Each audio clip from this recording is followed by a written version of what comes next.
My question is, Father, how can we accept after the Vatican II Church has given many reasons, and it clarified many doubts and problems.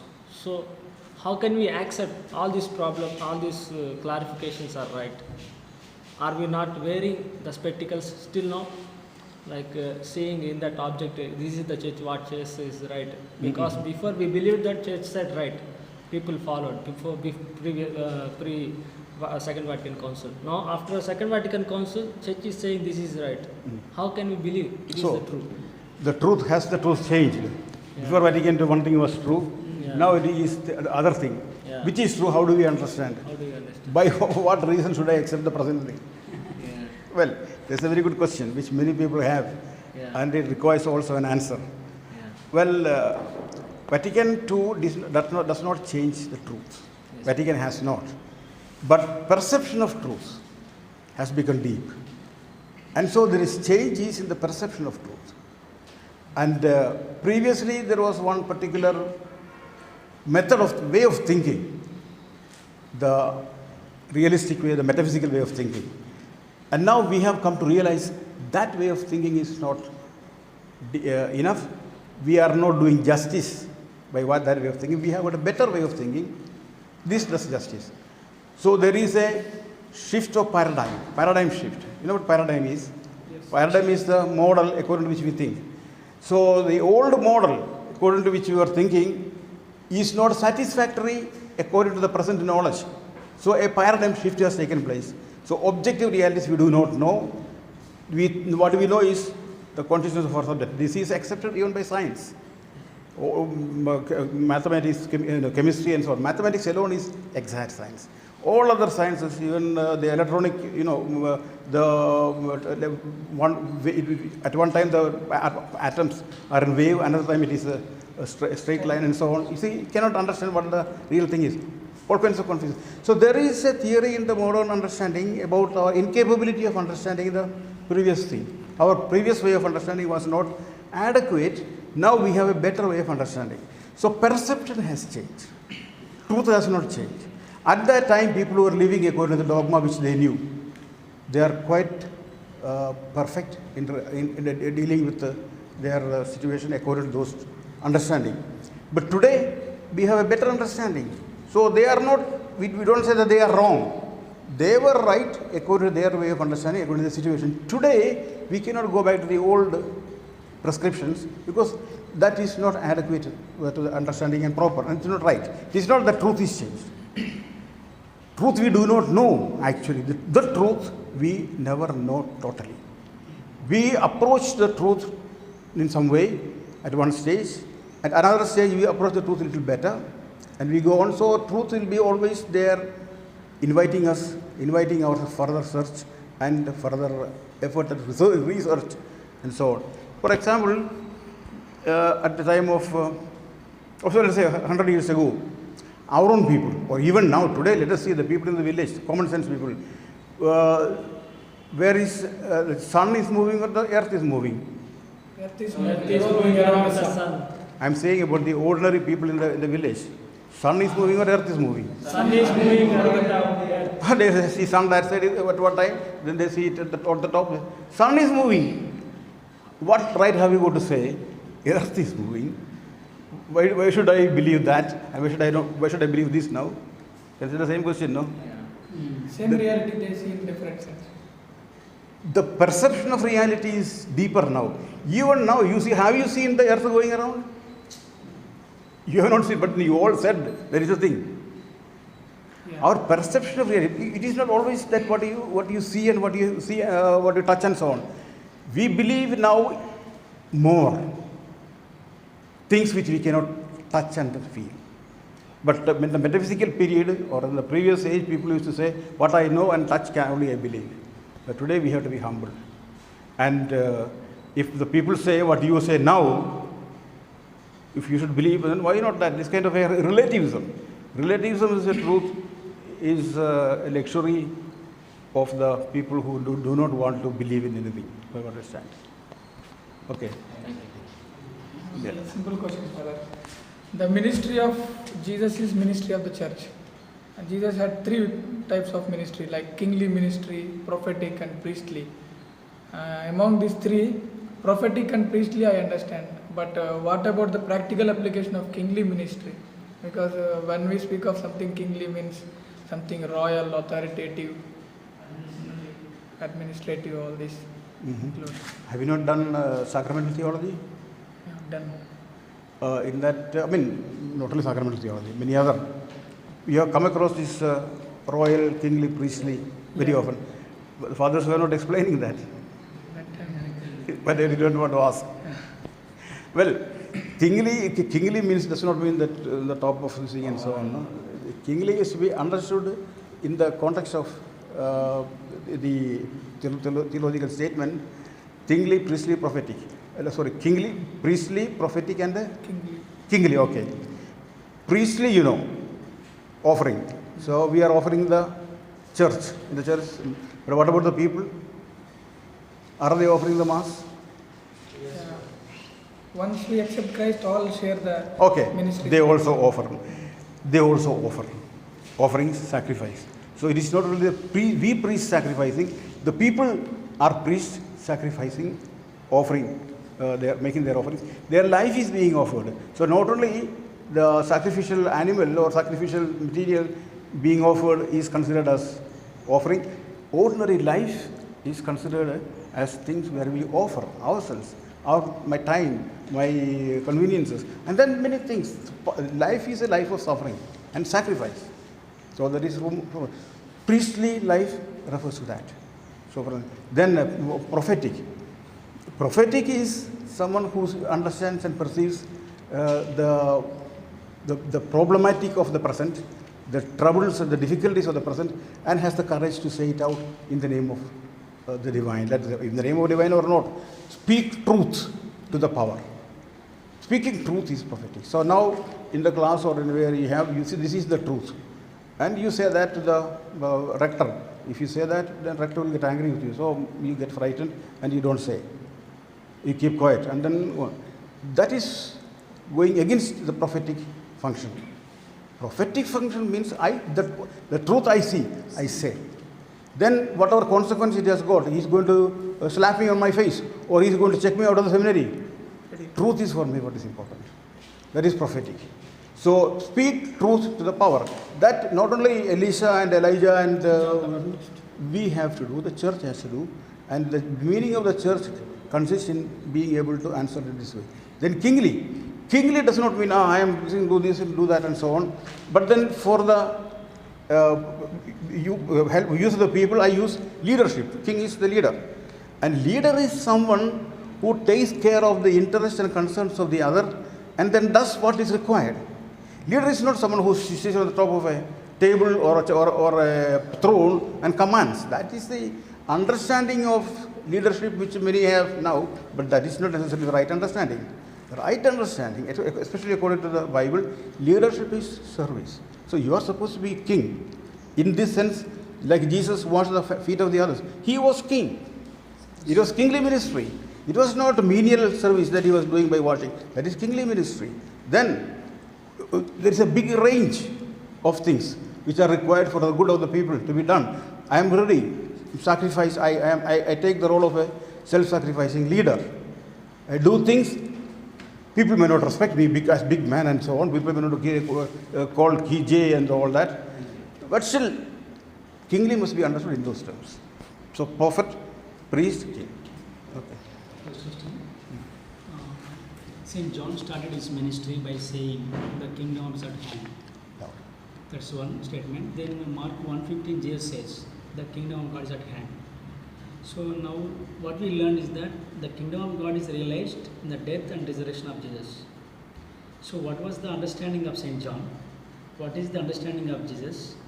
And if you are realizing the death and resurrection, kingdom of God fully and fullness, then what about the Jewish people? They are still waiting for the parousia.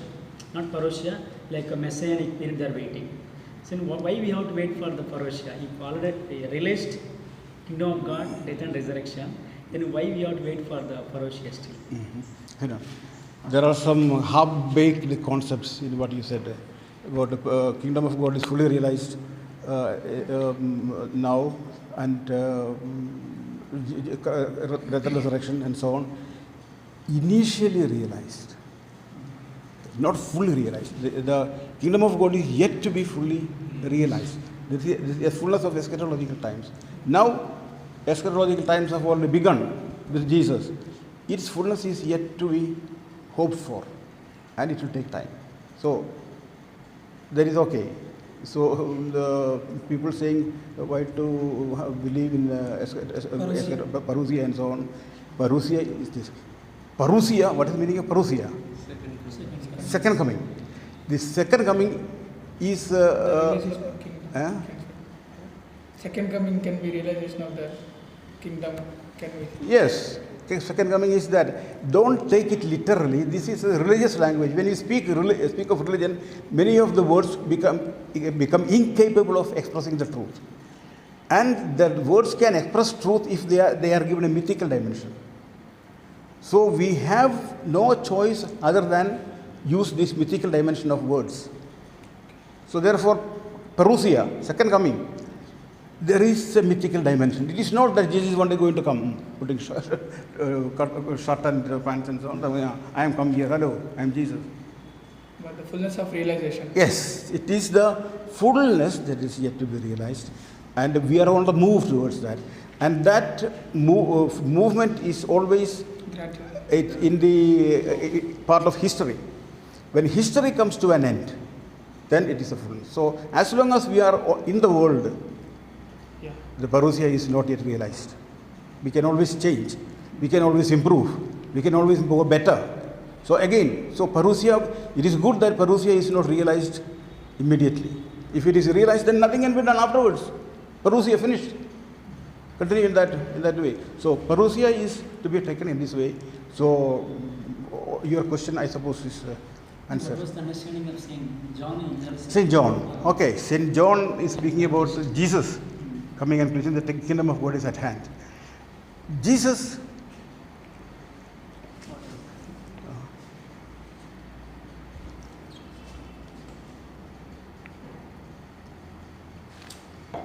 for Jesus, the term kingdom of God, he has taken it from the tradition. It is not his self-discovery. And the kingdom of God means God's rule being obeyed by everyone. So that is not it is not a place. Mainly, it is not a place. A situation where everyone lives as God wants. And Jesus says the kingdom of God is come. So the kingdom of God is at hand. That is the time when people will behave according to God's rule is already come. And so repent. You change your way. People are all going to be, or the kingdom of God is overtaking you. People are all going to be behaving according to God's will. So if you want to be part of this movement, change yourselves. So kingdom of God is at hand. So that is what Jesus preached. It does not mean that the world is going to be jumping to now the 20th century, 21st century.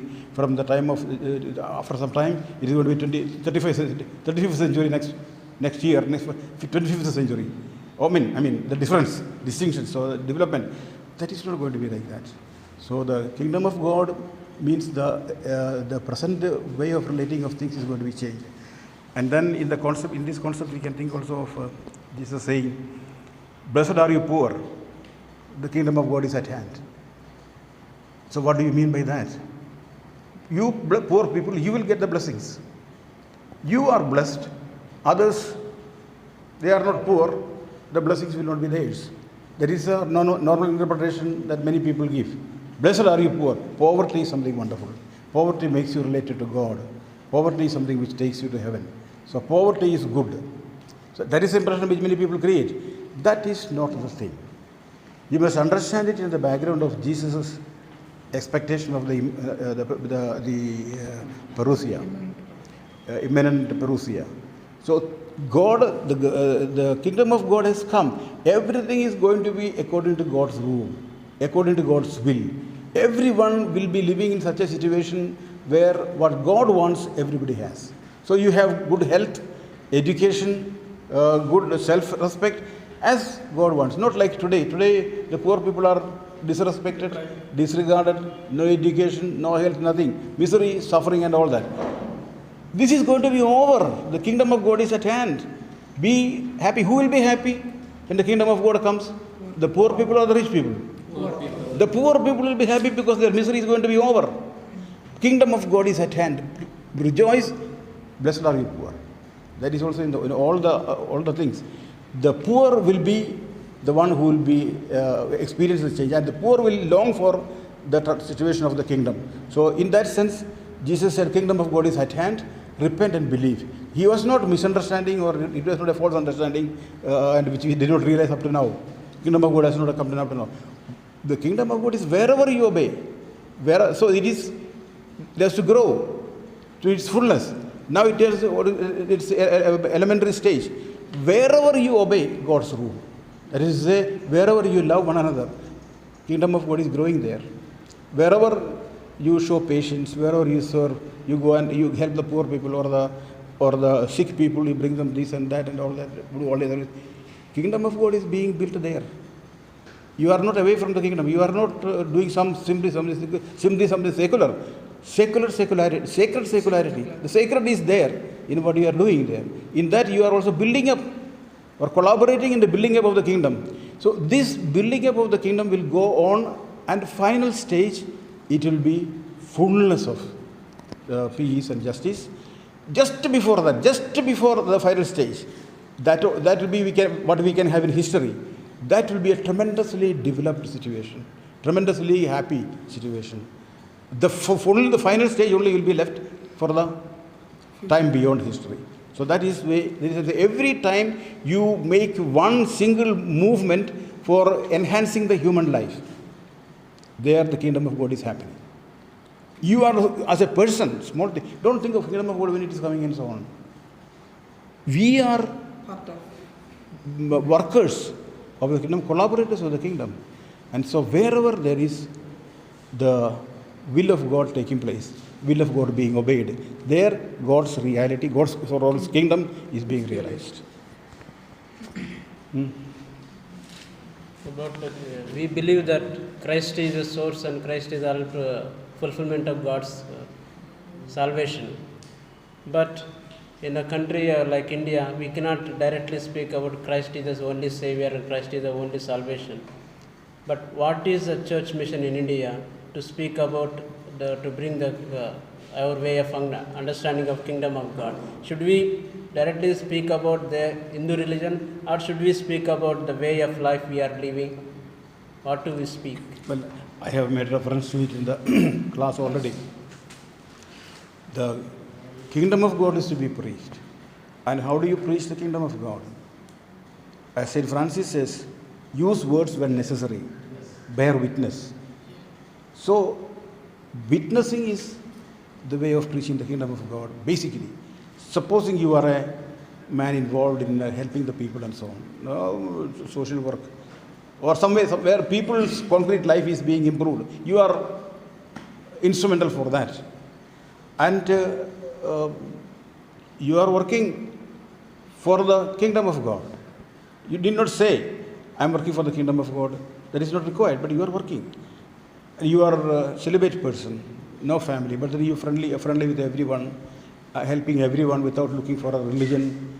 And they see something noble and wonderful in you. And they will ask, my dear man, Bala, why do you do all this? You could get married and live a happy life, enjoy pleasures of the world and so on. No? Then supposing you say, I believe in Christ and I follow the way of Christ. And that is why I am doing this. This is what Christ would do. I am doing that. That is a preaching.